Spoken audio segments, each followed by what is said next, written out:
You guys see that we got a drag queen running a school over there in Oklahoma City? Folks, that ain't going to happen here in Oklahoma. Let me tell you that right now. There have been recent reports of an administrator in an Oklahoma school that's a drag queen. So we have a drag queen allegedly running one of our schools here in Oklahoma. This is completely unacceptable. We have a drag queen principal of one of our schools who has now hired another drag queen to work inside our schools. This is what Joe Biden wants for our schools, folks. This guy right here is Ryan Walters. He's the superintendent over all Oklahoma schools. All Oklahoma schools, for real. And he claims to have found a drag queen in one of the schools. He hasn't really specified who it is or where they are or anything like that. It's kind of like the litter box claim. You remember that? Where a kid claimed to be a cat. So they put a litter box in the bathroom so that the kid could use the litter box instead of the toilet. When it turned out to be completely fabricated all along, it was made up. It was nonsense from beginning to end. That's what this reminds me of, this whole drag queen debacle. Supposedly a principal at one of the schools. Give me a break. The superintendent over all Oklahoma schools is trying to start a culture war issue, trying to claim there are drag queens at his school. Painfully embarrassing. I want to talk about that in a second, but before I do, I just wanted to take one quick voicemail because it's relevant and it's important. So just listen to this with me for a second and we'll continue on with Ryan Walters. Hi, Owen. This is Michael. I'm from Huntington, West Virginia. I just found out that... By the way, I was from Huntington, West Virginia also. The Huntington Police Department decided that they're going to have a chaplain program, and chaplains are going to ride along with the police officers. I'm pretty sure that's a violation of the Constitution, but I didn't know if you'd heard anything about it. Thought you might want to look into it. Love what you do. Thank you. Have a great day. Yeah, I appreciate that. Here's the deal.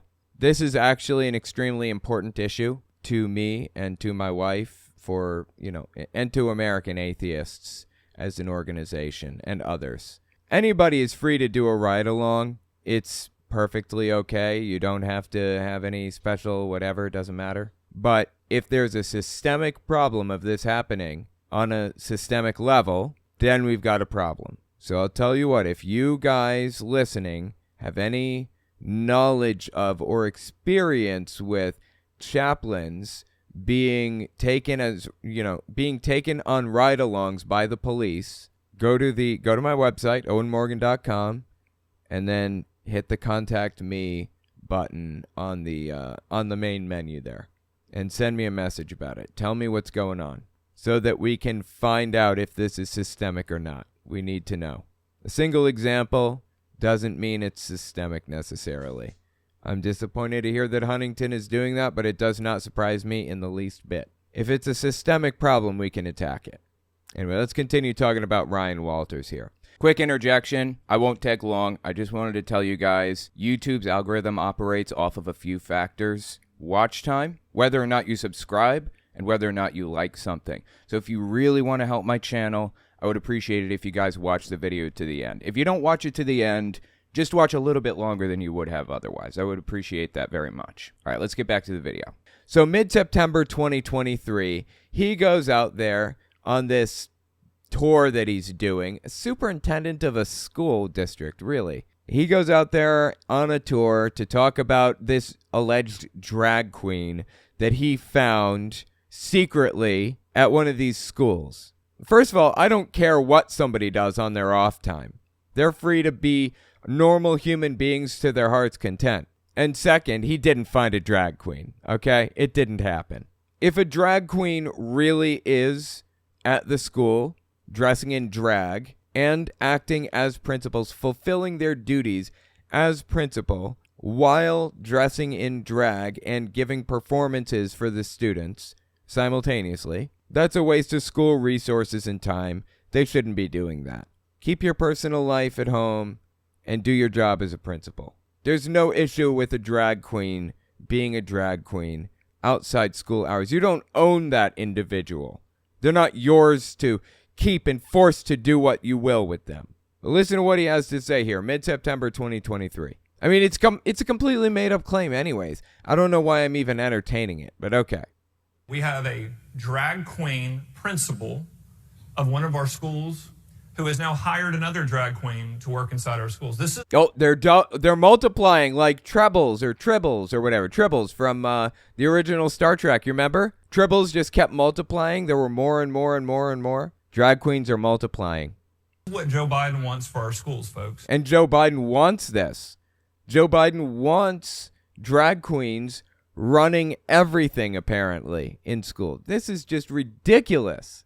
Does anybody other than far-right extremists and politicians believe this?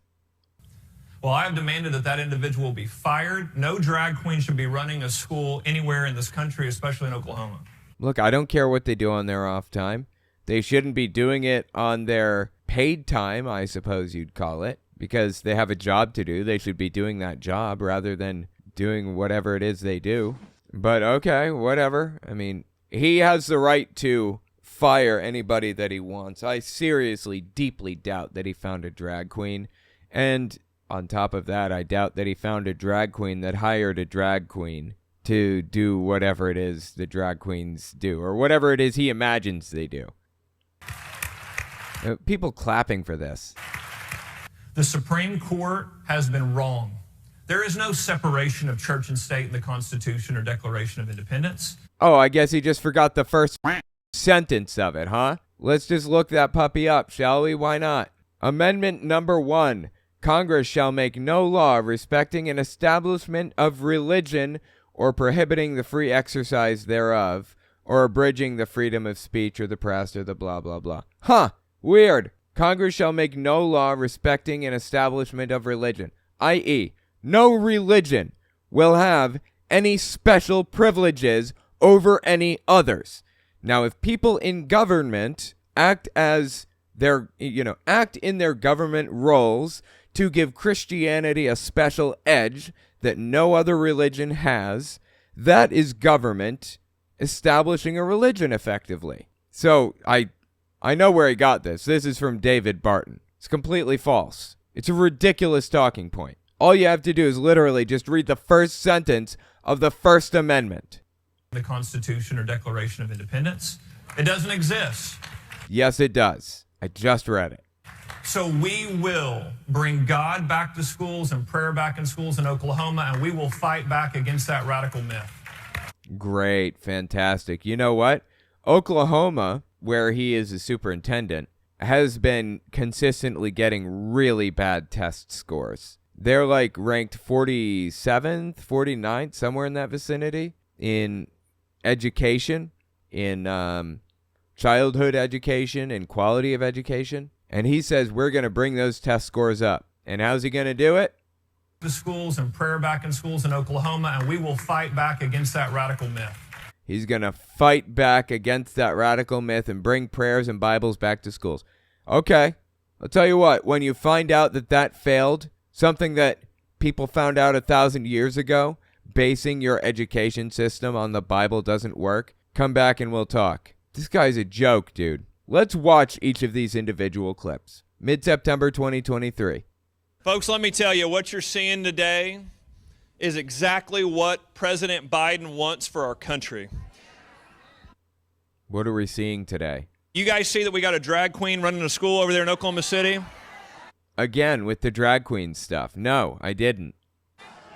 Folks, that ain't going to happen here in Oklahoma. Let me tell you that right now. Well, it literally is, if you are to be believed. I see no reason to believe anything he says. But it's literally happening there, if what he says is true. Again, I don't care what people do in their off time. Do whatever you want. This coming from the freedom of speech party, the anti-cancel culture party. What happened to all of that? They never cared about any of that stuff. They cared about their culture war nonsense. They cared about using freedom of speech as far as they could and dropping it the moment it wasn't convenient for them. Roaring applause.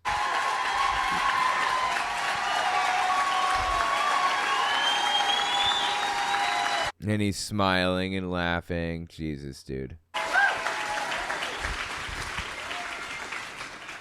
President Joe Biden wants to destroy this country.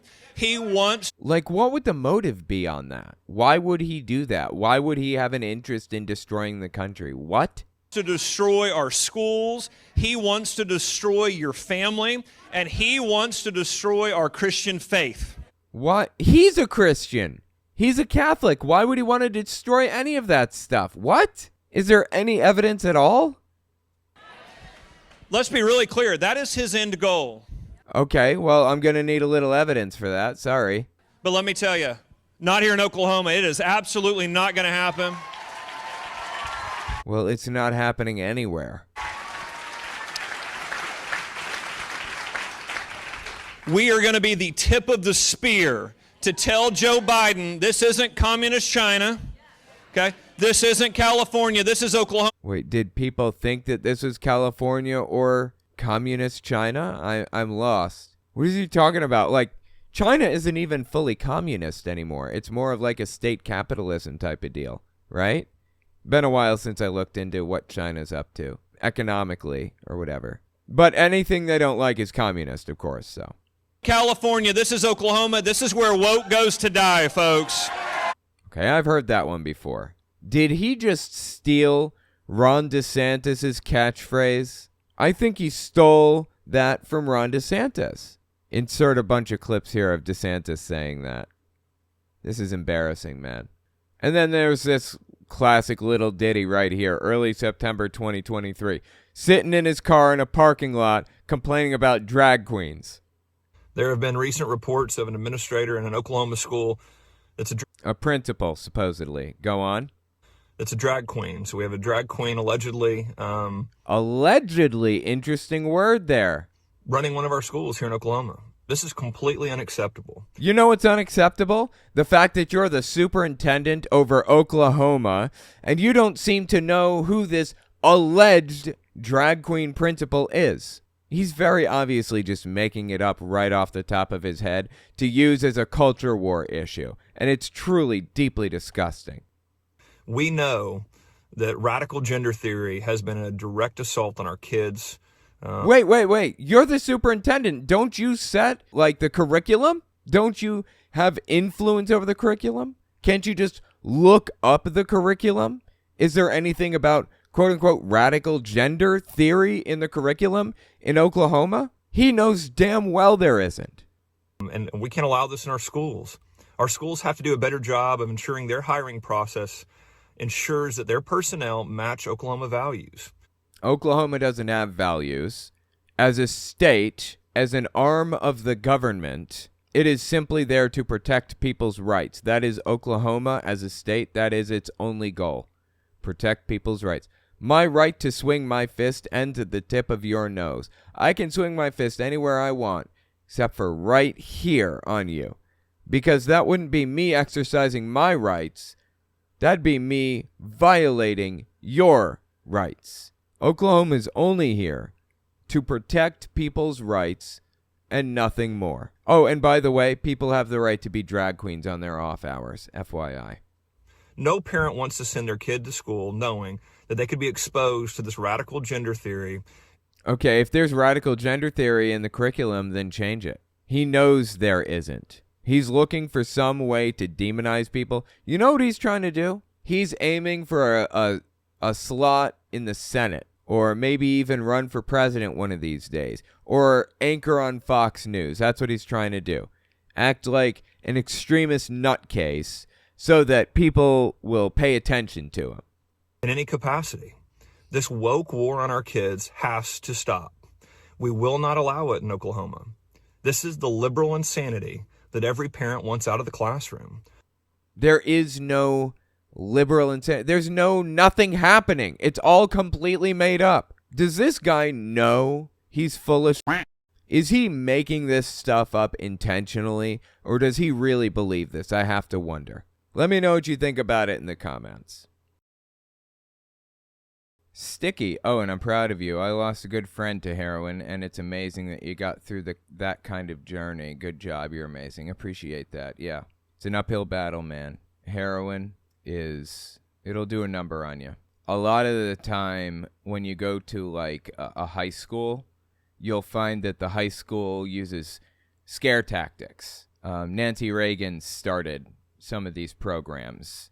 Just Say No, Dare, I think maybe she started Dare, I don't remember. Anyway, the idea is you're not supposed to take drugs under any circumstances, and they're going to show you the end result of taking drugs.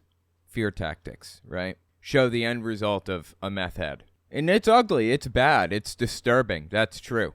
But that's not you. I mean, there's some meth right here in front of you, and if you take it, your teeth aren't going to rot out of your head, and you're not going to get meth sores all over. You're just going to feel good for a while. That's it. That's what people are thinking, right? I feel like maybe we're taking the wrong approach. Telling the truth about drugs rather than only giving people the downside is doing more damage than good. There's a receptor in your brain that effectively acts as a lock, right? And certain drugs, like Coke or crack, fit into that lock perfectly, like a key. Meth, heroin does it. You know, there are some receptors for heroin and things like that. They fit that lock like a key perfectly. And that lock just so happens to be the lock that unlocks the feeling of winning the lottery. You feel like you just won $100 million. You feel like everything is perfect in your life. Everything is good. You're happy. There's nothing to be miserable about. Anything can be accomplished. Nothing's insurmountable. That's the type of feeling you get from drugs, hard drugs, Coke and crack and heroin and stuff. I've never done meth before, but I've done Coke and crack and heroin. But you keep coming back to that feeling and you start using it as a coping mechanism. That's the problem. That key keeps getting used on that lock over and over and over again. And this is an analogy, but in reality, the receptor, the lock, the receptor gets used to having that on it. And when it's not there, it starts producing extreme pain, extreme desire to have that again. You'll do literally anything.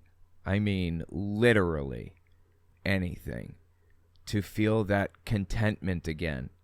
Because all of that content, happiness, joyfulness, just pure enjoyment that you experienced, it's now the exact opposite.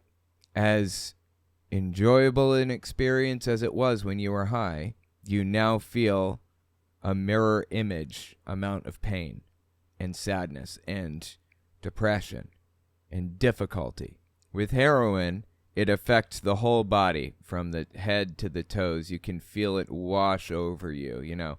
You can feel everything just kind of calm down, your muscles untense. Everything is fantastic. And when you stop taking the heroin, your muscles tense up. It's miserable. It hurts. It hurts emotionally. It hurts mentally. It hurts physically. You're just like, human brains are not designed to have that lock connected with keys like that. Not that often. Not that way. Not designed to happen. We're not designed to feel that level of anything, no matter what it is. And proportionally, the human brain is not designed to feel that level of pain that comes afterward. Every drug, pretty much, has a downside to it. It has that flip side. Alcohol has a hangover. Coke and crack have that burning desire to have more. It's not just like, oh, wow, I formed a habit out of this and I need it. It's like you will literally rip someone's chest open to get to it. Heroin has physical pain. Your legs hurt, your shoulders, your muscles, your everything, everywhere hurts a few days later. Ecstasy hurts shortly after you take your last dose and it wears off. Everything has a price to pay in the drug world, pretty much. Alcohol is addictive too. It's underrated in how dangerous it is. Everything has a price to pay. Are you willing to pay that price? There is complete elation and contentment at the end of that rainbow. It's extremely enjoyable to do drugs. But when the experience comes to an end and you come crashing to the ground, you feel the need to bring you back up to where you were before, and you can't deal with the idea of not having that crutch. And then you're addicted. That's it. So that's my take on addiction. That's my take on drug use. I explained that to my kid the other day too. I didn't want to give her the false impression that drugs are just bad and they will rot your teeth out of your head and that's all there is to it. I want her to understand that there's an upside and there's a downside and there's a price to pay. And people fight their entire lives to stop paying that price that they have to pay now because they tried it once. I did coke long ago. Never had any connection to it. It's just my boss's coke that he had lying around. It was just a whole bunch of it. We were in Florida. Had like 2 ounces or something. It was a gigantic baggie. You just grab whatever you want and pull it up. So I go over to his house and we'd hang out, and he had a couple of girls over that were topless at all times, like girls walking around topless. I don't know why. He was just that kind of person. He was the only thing that would make him more stereotypical is if he had a tiger on a leash too. Anyways, he had coke there, and he let me have as much as I want. Yeah, go ahead. Just pull out a line. Take one if you want. And I'd go over there, and I'd snort a line, and then I'd go on with my day. This is after my addiction to heroin and after conquering it. And I believed that I could keep the addiction under wraps. I believed that I could prevent myself from going too far. But that feeling you get after you run out of coke, you will literally rip somebody's chest open to get more. Again, brain is not designed to go to those extremes. The human brain isn't designed for it. Now, I hung out with him a lot for a couple of weeks and did a lot of coke with him. But that was the only time I ever did coke. I didn't do it before that, and I haven't done it since then. But I go downstairs, get off my little elevator there, and I turn the corner, and I can smell it. It smells exactly like coke. I mean, I think it's actually just the drywall that they're working on or whatever. I don't know what it is exactly, but it's certainly not coke down there. I don't know what. It smells just like it, and it brings flashbacks, brings that feeling washing back all over again. Once it's in there for good.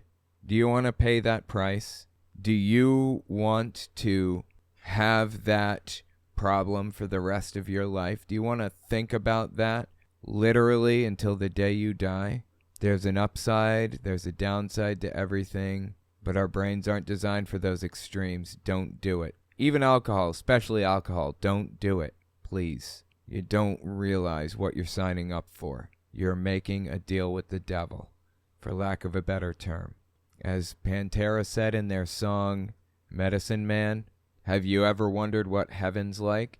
He can show you in one night, overwhelming with euphoric lift, to lure you to steal your gift. Have you ever wondered what hell's like? He can take you there, just one taste and you'll be back, and by the high you'll swear.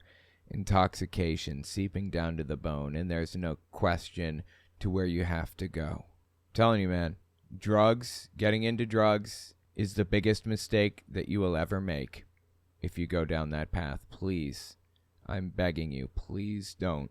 Anybody listening right now, I am begging you to avoid it at all costs. Peer pressure is so powerful on people, but drug use should be the line there, man. Find new friends. Drug use will ruin you forever. Thank you, Sticky, for the super chat. Yeah, it has been a hard journey, but I've made it through, and I'm sorry you lost your friend. But like I said, man, you never know which dose is going to be your last. You never know. I concur from an ex-user. Just don't touch the hard stuff. Don't touch the hard stuff. Don't do it. Your brain's not designed to go to those extremes.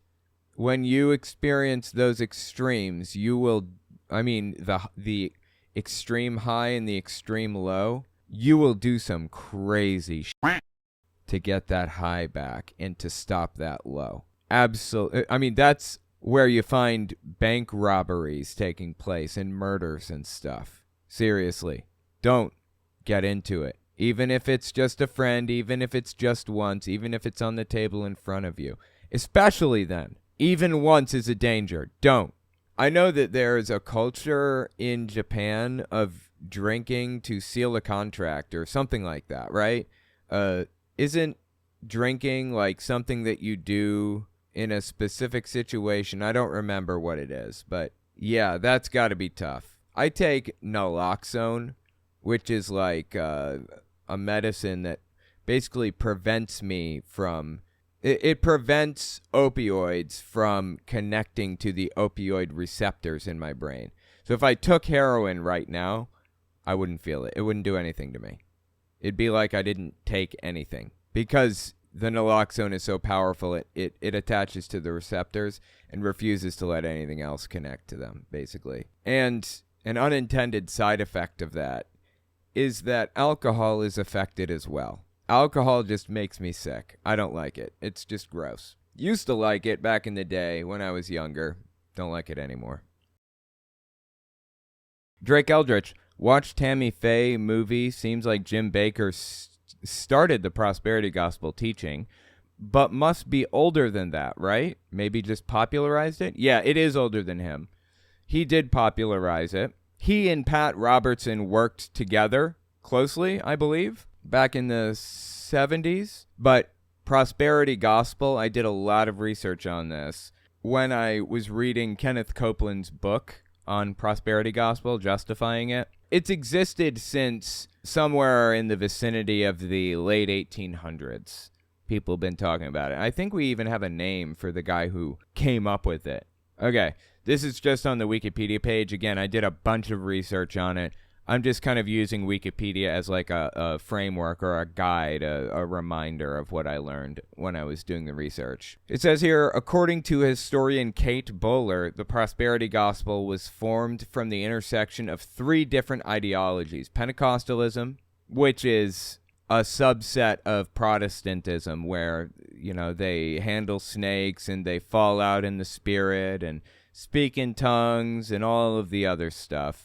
Or they used to, at the very least. And snake handling's illegal everywhere except West Virginia now in the U.S. So they don't do that anymore, but that's Pentecostalism. So it's a mix of Pentecostalism, New Thought, and an American gospel of pragmatism, individualism, and upward mobility. So basically, American exceptionalism, the American dream, quote unquote, Pentecostalism, and New Age thought. The New Thought movement is a spiritual movement that coalesced in the U.S. in the early 19th century. It was seen by its adherents as succeeding ancient thought, accumulated wisdom and philosophy from a variety of origins, such as ancient Greek, Roman, Egyptian, so on and so forth. So it's a mix of New Age thought, Pentecostalism, and American exceptionalism that came about in the 1890s, I believe.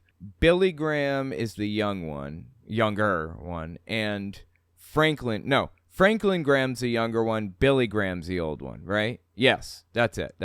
Billy Graham, when did Billy Graham live? Oh, apparently he died not too long ago. Wow, this dude got 100 years under his belt. Born 1918, died 2018. That's crazy. Billy Graham was an American evangelist and an ordained Southern Baptist minister who became well-known internationally in the 1940s. He popularized or assisted in popularizing prosperity gospel. You know, along with segregating your church into black and white, that kind of thing. So anyway, if you're wondering where prosperity gospel came from, that's where it came from. It's existed since the late 1890s. Somebody says, so how does Rose feel about your mom jokes? Well, here's the thing. If you are in a relationship where somebody is extremely jealous or concerned or thinks that thinks that these jokes mean something or lead to something or whatever, there's just no trust there. It's just not going to work out ultimately, probably. A relationship is built on trust. And if there is none, that's it. Now, Family relationships are a little bit different. I'm talking specifically about dating relationships, specifically dating, marriage, whatever. It must be built on trust. And my wife trusts 100% that I would never do something like that. Never cheat on her. I would never be with anybody else, no matter what. Completely monogamous, and I always have been, and I always will be. I mean, before I was with her, I was monogamous, and I've never cheated. And with her, I will never cheat. And she knows that. And I know that about her. So, ultimately, she knows they're just jokes. It's just funny. If somebody gets upset over those jokes, over your mom jokes, there might be an underlying issue there where they think that there's something to the jokes.